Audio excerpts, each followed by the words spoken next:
Welcome back to the Shuffle Squad. Zach Lesage here. We got kind of dropped a crazy bit of news today. We got the details of the 2026 Championship Series. So to anyone who's new to Pokemon, we kind of have the framework of what our 2026 season should use. We have regionals location dates, international location dates, new events, old events, invite structure changing. We got a lot of news, right? And I'm here to kind of share that news and also kind of break down what it may or may not mean. Now, I do want to kind of click on this video to start things off. So, we'll leave that actually for later. We have some sneak peek stuff here. So we click here and go to the Championship Series page. And then we learn about events. So let's go home and we have this cool new web page. I don't know if it existed before. I don't think it did. And it shows the 2025 World Championships in Anaheim. If you didn't qualify, well, there's no chance to qualify now. We had NAIC, it's the last event. Myself and pretty much every other member of the Shuffle Squad qualified. So if you're there, we'll see y'all there. They put up some championships calendar. So let's start off with what gets me the most hyped, and that's dates.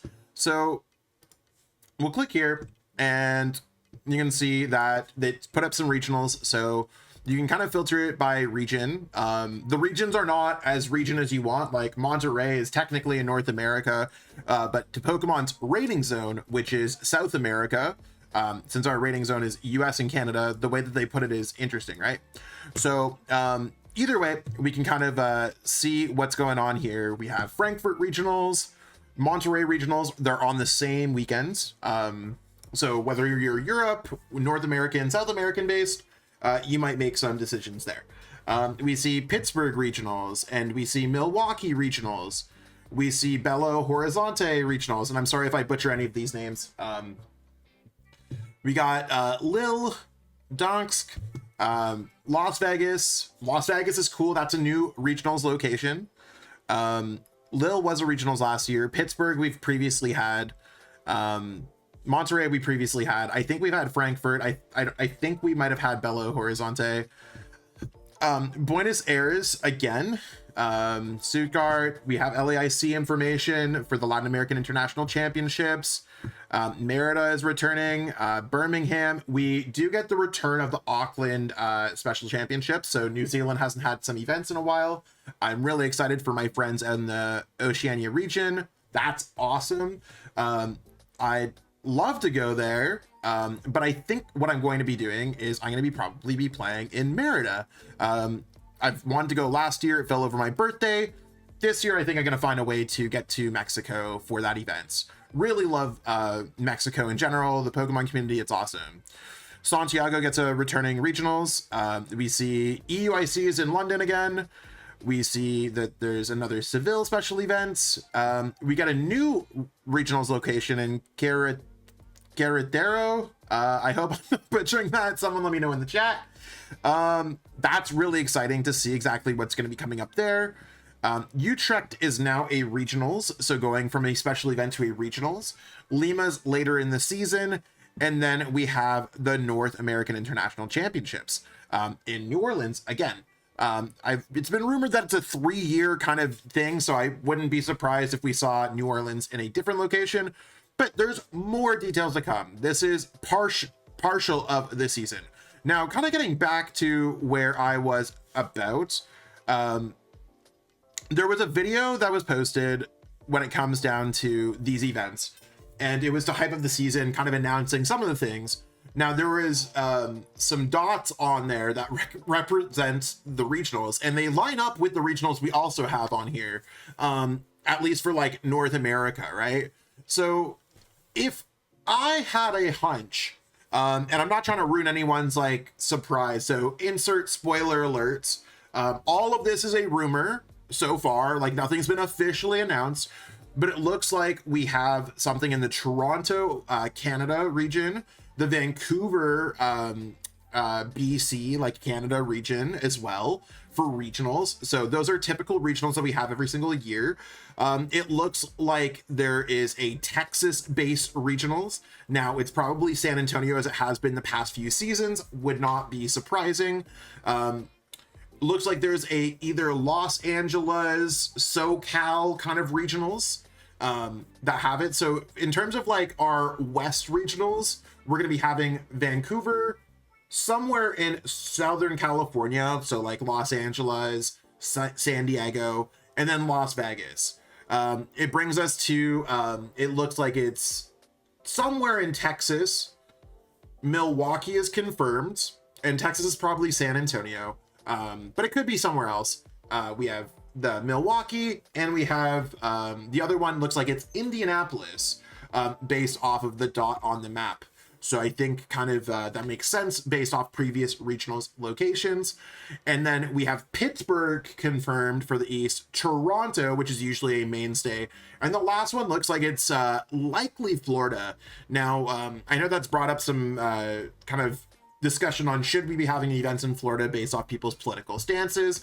Not to say I don't want to get on that on my channel. I support my friends and their rights and all and everything as much as I possibly can. I'm just here to announce where regionals are and if we're playing in them or not playing in them, right? But either way, it looked like it was in Florida, but it could just be like something like that dot was too low and maybe it's in Atlanta. Either way, that looks like it shapes up our North American schedule. We don't have all the information, but if we look at like EU has 1, 2, 3, 4, 5, 6, 7, 8, so 7 majors, and then a regional or then an internationals. Seems to me like that's pretty fair. OCIC does not. It looks like we're not having OCIC because they announced all the internationals already, and they did not put the regionals in Australia. So, and then for Latin America, it looks like we have the 3 regionals in Mexico. Buenos Aires is returning, Santiago is returning, Lima is returning. Last year we had a Bogota special events, and we had a few more regionals in Brazil. So I think that there's probably some more information here. So we probably have missing information on all regions. We also don't have any information on any Middle Eastern or African events. And I know last year we had 2 major tournaments in South Africa. I'm not sure if they're going to put them on here, but I don't see why they would not put that there. Now, it also shows if the regionals is going to be broadcast. So you could see they're choosing, again, EU and US and Canada for their events, but that might change. They might add more broadcasts. We'll find out more information as we go through there. So this is more about events, and we can kind of see what's going through if you click on About. So we can see what the championship point overview is on how they're breaking up the world zone.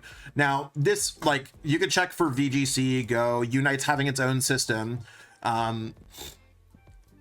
Right now, it shows that they upped the Masters count. So they went seniors, or juniors were 75 before, so it got bumped up a little bit. I think seniors were also not at 100, and Masters were at 125.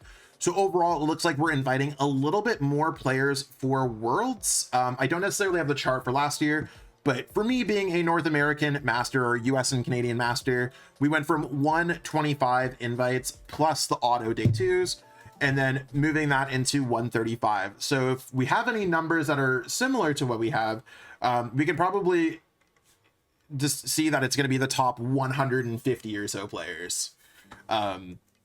Based off of players getting auto invites. Now, if we get another situation where Henry Chow gobbles up a bunch of invites, that's fine. That happens, whatever. But we have 135 invites to count on at the very least. And now we can see direct invites for the World Championships will be given there. So direct invites do not pass down. So if someone already won a special event, they can't win a regionals and then have another invite put up there. The top 4 finishers from previous Worlds will also earn a direct invite. The player within the most invites can get some travel awards. They'll detail that out. But you can get an auto invite by coming 1st through 4th at an IC or at Worlds, or 1st at a regionals, or 1st at a special event. Some pretty cool stuff there. You can always check through all this information as well. It tells us what's new in 2026. So 2026. Pokemon Series Championship points are on break this June to give competitors some time to relax, blah, blah, blah, blah, blah. League Cups and League Challenges will resume July 1st. VGC stuff is going to begin on September 1st. Just double checking that my reading comprehension's all good here. So yeah, Pokemon Go. So Pokemon TCG, since we're primarily a TCG channel, starting July 1st. Basically, they said that they're going to add an additional Swiss rounds. So after analyzing data from 2025 season and taking trainer feedback into consideration, the Swiss format used for Pokemon TCG, regional, special, whatever, will undergo a variety of changes. All age divisions at these tournaments, if they have at least 65, will have one additional Swiss pairings. Will make it more likely that trainers with X2 records will reach asymmetrical top 8. This additional Swiss will improve the tournament experience as competitors vie for top cut placements and cash prizes in the final matches of Swiss Phase 2. Will feature 8 Swiss tournament rounds with scheduled tournaments. Since this can fluctuate, it's best to review each tournament. So I guess my big thing is I don't know if the additional Swiss round is going to be day 2 or not. If I'm missing that after analyzing, we'll have one additional round of Swiss pairings. I'm not sure if that's, like, I guess that's day 2. I don't know if it's like you have 3 additional rounds or if you have 2 additional rounds and then we just do the extra round day 1. Based off of Masters, I'm assuming we're going to do the 3 rounds. Day 2, they switched asymmetrical top 16 to asymmetrical top 8s, or I guess asymmetrical top 8 down to 2 spots. It's anyways. Not a big change here. It's probably better to play more rounds in general. Now, a big change is going to be the end of round rule changes. So during the 25 season, when time was called in a round, competitors had +3 turns to conclude their active game. If a game did not resolve in those turns, the game was declared a draw and the match concluded accordingly. For example, if one competitor was ahead 1-0, they were awarded the match win, but if the score was 1-1 or 0-0, the match was a tie. It does create a complicated situation for +3 turns phase of the match. Technically has no time limit. It's been observed that competitors play differently during overtime, yada yada yada. So now our new thing is, after time is called in a round at any tournament, competitors will have an additional full turn to complete their match. So the active competitor completes their turn, that is turn 0, and then there's turn 1 for their opponent. So you finish off your turn if time was called on your turn, then your opponent calls their time. It's one of those things where judges are going to be watching for slow play during that additional turn. It's a maximum of 10 minutes. Anyways, I really do not like this change because I think it doesn't necessarily do anything. If anything, like, sure, the +3 turns, like, that rule doesn't like make sense either, and we've just been kind of rolling it with for a while. I think it's just like, if we did 60 minutes and when time is called the game's over, that's great. Maybe we could determine game 3 based off prize cards. If anything, I feel like this is going to lead to more decks that are trying to 1-0 their opponents, meaning they win game 1 and then they play a long game 2, not really playing towards a win condition. You're technically allowed to do that as long as you're playing within the time constraints of the game. You're allowed to actively play towards a tie. So unless anything changes there, it seems like this rule is going to be better for tournaments running over. There's still going to be judge calls that go over the amount of time and things as such. But when we think about like how things can go, this probably takes a lot of variables out of the way when it comes down to it. So I don't know. We'll see how it plays out. I'd rather see how it plays out a little bit more. If anything, it becomes much better to know when your turn is going to end, to almost kind of get an extra turn. So if you know that time is running short, it's better. I think it's better to be the player that gets the +1 turn than to have the turn end on your game, because it doesn't end on your turn when time is called, right? Your opponent gets an additional turn. I think it's always better to be the player that gets the additional turn. I'd rather have the last turn in the game to have a chance to win than give that to my opponent. Otherwise, just win before that happens, right? So I think that's definitely going to be one of the key sore spots for a lot of people receiving this, and maybe they'll change it more. Pokemon looks like they are being listening to some feedback. That's pretty cool. They made some championship points kickers for tournaments. Championships have been allocated towards 9th through 64th place at championship events. We don't have grand challenges or global challenges or anything else like that. We don't really know anything about that. The Ace Trainer program was previously announced. Returns remains the same. You want to earn 200 championship points. So if you're not playing for the World's Invite, get 200. Probably really good. You'll get a special prize at some points. We don't know what's going on with, like, not to say we don't know, it's Pokemon Unite. I'm not worried about that. They put out the Pokemon Regionals Championships. They put out the International Championships, and they say good luck. Was there anything else that we care about? If we go towards... There was something else here that I saw. So if we go events, details, we can learn more about regionals. Championship point payouts, so you can kind of see what's going on for regionals. Nope, that's not the right one. There was a way that I got to this. Maybe they took that away. Championship points overview. Was it best finish limits? Nope. There was definitely maybe it's international events. Cool. Okay, so if we click on international events, it's not easier to navigate this website as much as I want it to be. A lot of clicking here. It shows the pricing. I don't think the pricing changed for junior, like for players here. But I do know that the points are updated a lot for 9th through 64th, as they said. And it looks like it also got put up for... No. I guess that's different here. This is for an IC. I think this is maybe more than it was previously. In here, either way, more points for players who are doing better. Because it seems like Pokemon's kind of put us in a situation, at least in Masters, where they're like, anything that is a top 256, so 129th to 256 or below... Not the greatest placements.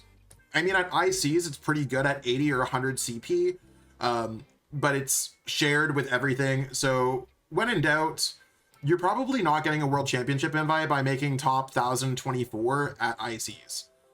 But you could be making an invite by getting top 512 or better. And the players who consistently do better in that not necessarily asymmetrical top cut are going to have a much better time going deeper in the tournament. It shows some qualification stuff. That's awesome. It shows some priority registration, nothing crazy, some booster packs, whatever. Now I do want to see if I can try to find events. If I can click here. Can I learn more about regional championships here? Pokemon International Championships.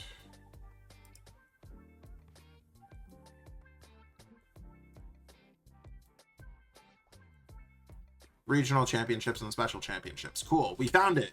Awesome. I feel like a real YouTuber now. It shows us the pricing. Pricing does not look like it's changed. And then the points definitely has gone up. So 200 points, 160, 120, 80. I believe points went up at least. It looks like previously top 64 was 100. Now it's 120. It went up. So I think like we're going to reward the players who consistently are hitting those top 64s or higher when it comes down to anything. Anything below that is not like, I think that's what Pokemon's more or less like aiming towards. And I think like doing some quick math on some invites, we're probably looking, if you're making top 64 regularly at regionals, or you have like 2 to 3 top 64s and a few top 128s, did well at locals, you're probably good. If League Cups and League Challenges, I don't know if they put the BFL, we could check that in a second because I'm still learning this as much as everyone else is. If we're doing some quick math, It looks like if you got 264s, 240 plus 3 128s, so 8, 16, 240, 480 championship points from there. And then for cups, let's see if we, so I think getting 480 points from majors, for masters at least. Juniors and seniors, I think it's always going to be a little bit different. I would probably consult what the leaderboard was this year, because it's very similar for next season. But let's see if we can go home and see if there's more information on events. New to Pokemon Championship Series. Learn more about League Cups and League Challenges. Will be held, so League Challenges events are held once per month. That makes sense. Pokemon TCG players bring their whatever. Well, Pokemon video games, it doesn't say about League Cups, so I think just like, maybe I forgot about, oh, there's just League Challenges. So it looks like our points are exactly the same. Championship point values are subject to change. Championship value are subject to change. I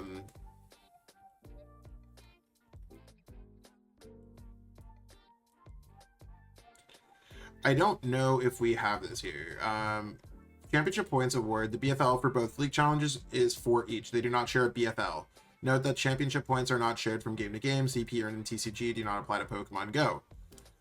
Okay, cool. So League Cups are typically held at your leagues once per quarter, once every 3 months or so, and then League Challenges are usually once a month.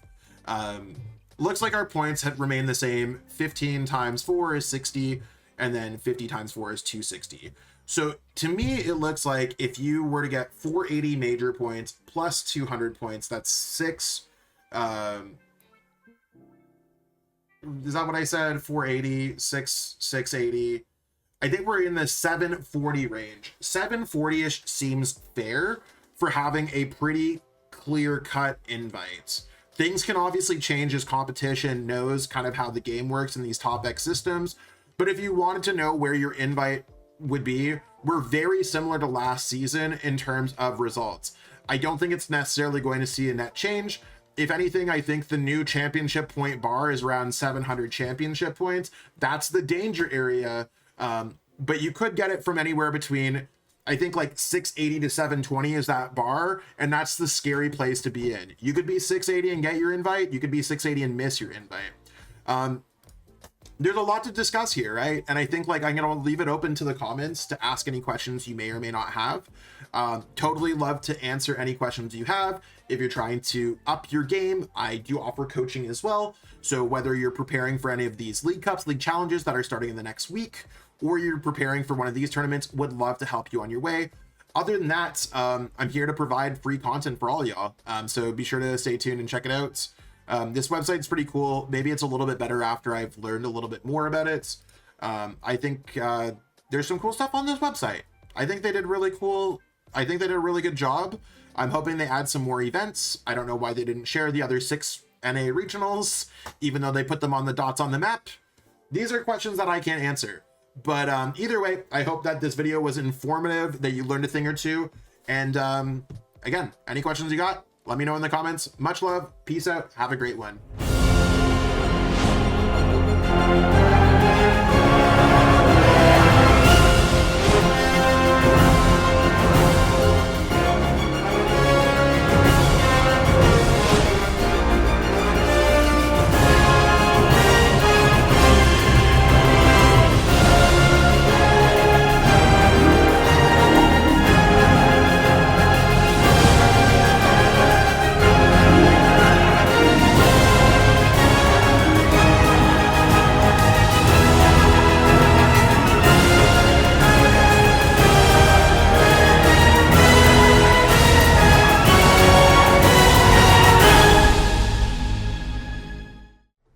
Want to support the Shuffle Squad? Be sure to check out all of our sponsors in the description to pick up Pokemon TCG singles, sealed, and PTCG live codes.「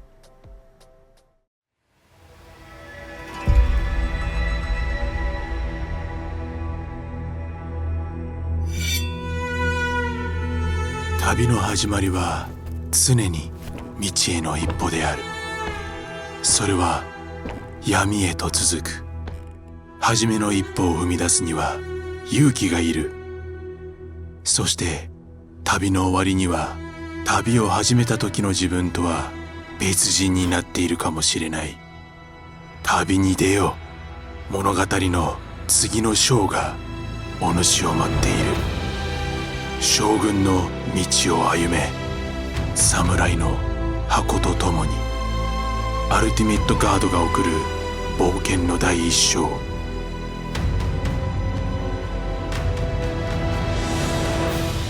刀将軍の道、近日発売。